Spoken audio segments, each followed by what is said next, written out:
introduce our speaker this afternoon, Dr. Kurt M. Senske. Not too long ago, Lori and I had a chance, very random dinner with two at the time hopelessly in love, adorable newlyweds who you might know, Sandra Bullock and Jesse James. And I share this with you not only to enhance the Google ranking of this commencement address,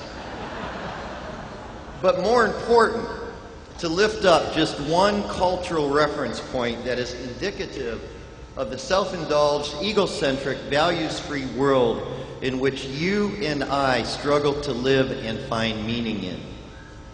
When the values of our culture repeatedly drill into the core of our being that power, wealth, beauty, and success are the key to happiness, the question of what is God calling me to do? How do I live a life of significance? Can seem like a very strange, even eccentric question. And how do we live a life of significance is something that I've become obsessed with. Through my work at Lutheran Social Services, I've witnessed firsthand the negative, multi-generational impact that neglect and drugs and abuse can have on children and families. The horrific pain when individuals don't live out their calling. The hurt that you and I cause when we don't live out our daily calling. You know, how does God want me to live out my life? Or maybe more accurately, what we should ask is, how have I been called to participate in God's life? You know, we ponder, how do I multiply the talents that have been entrusted to me? How do I know that I'm in the right job? How do I know that I am taking and I'm in the right major? Sometimes the questions become less esoteric. You know, why is my family life in such shambles?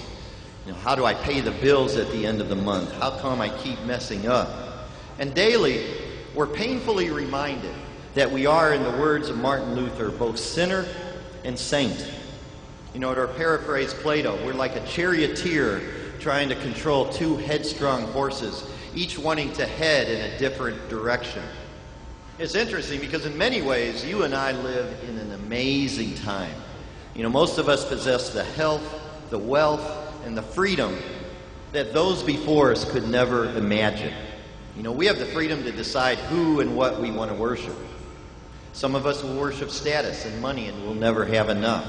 Some of us will worship beauty and never quite measure up. Some of us will worship our vast intellect and be in constant worry that someone's going to unmask our fraud. And some of us will worship power, but in the dark of the night feel weak and afraid. Others of us will consciously choose to follow a different path. We will choose each day to embrace the life that God created uniquely for you, uniquely for me. For I know the plans that I have for you, declares the Lord, plans for welfare and for evil, to give you a future and a hope. Come most to appreciate via my journey and occasional wrestling matches with God is just how meaningless our life is when we become disconnected from our spiritual existence, from our faith. And when our faith is weak, we become enslaved to ourselves. We seek, we conquer, and we still can't get no satisfaction, so we selfishly pursue another ego-induced pursuit.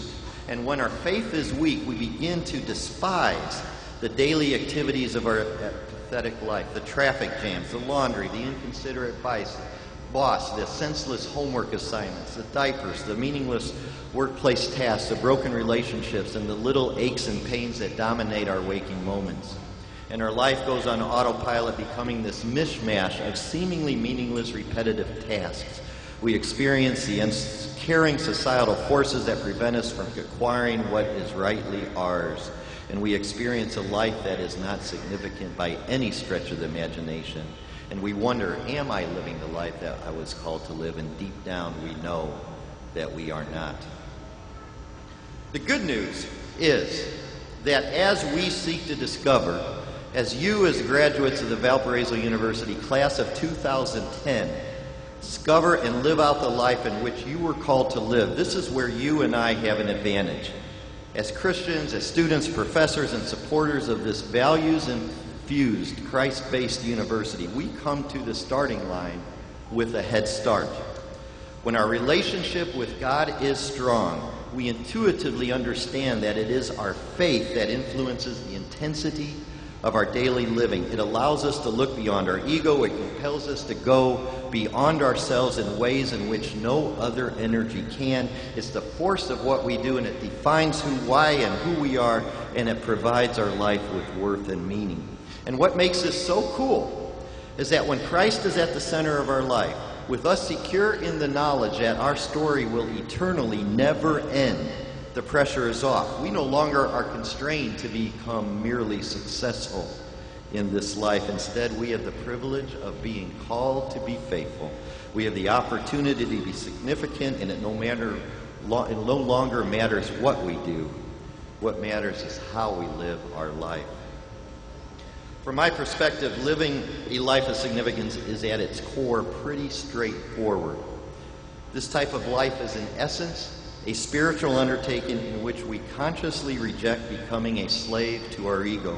By keeping our spiritual life as our focus, our ego naturally becomes diminished, and in the process, we become equipped to care for each other, for our families, our friends, our co-workers, and communities, and we begin to grasp Jesus' daunting words, "If anyone would come after me, let him deny himself and take his cross and follow me."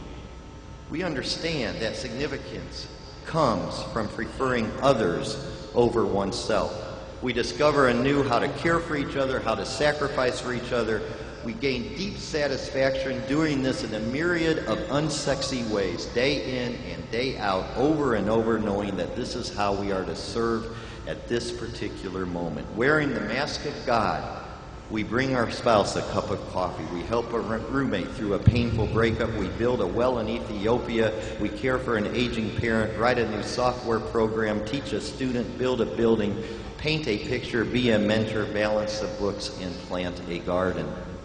We discover that each and every activity is significant and even intrinsically rewarding in itself. We discover that when we keep our spiritual life in focus and our ego in check, it allows us to get to the heart of the living. Have I made a difference in someone's life today?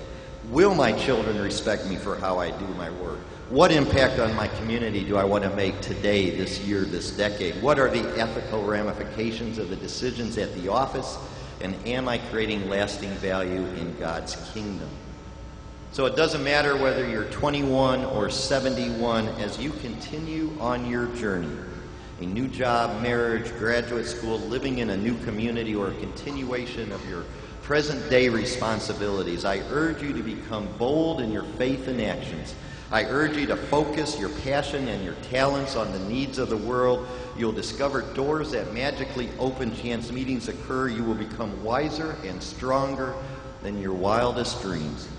I urge you to disown yourself, allow yourself to experience gut-wrenching compassion, followed by selfless acts of mercy.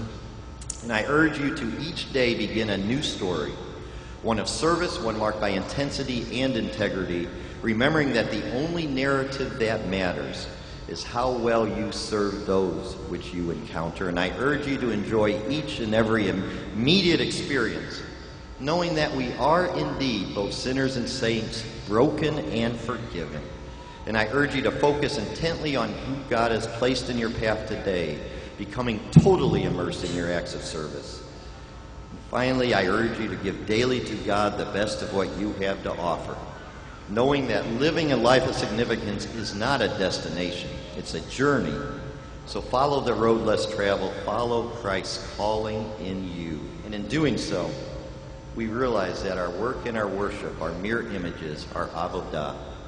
We discover that we are living a forgiven, grace-filled life of significance.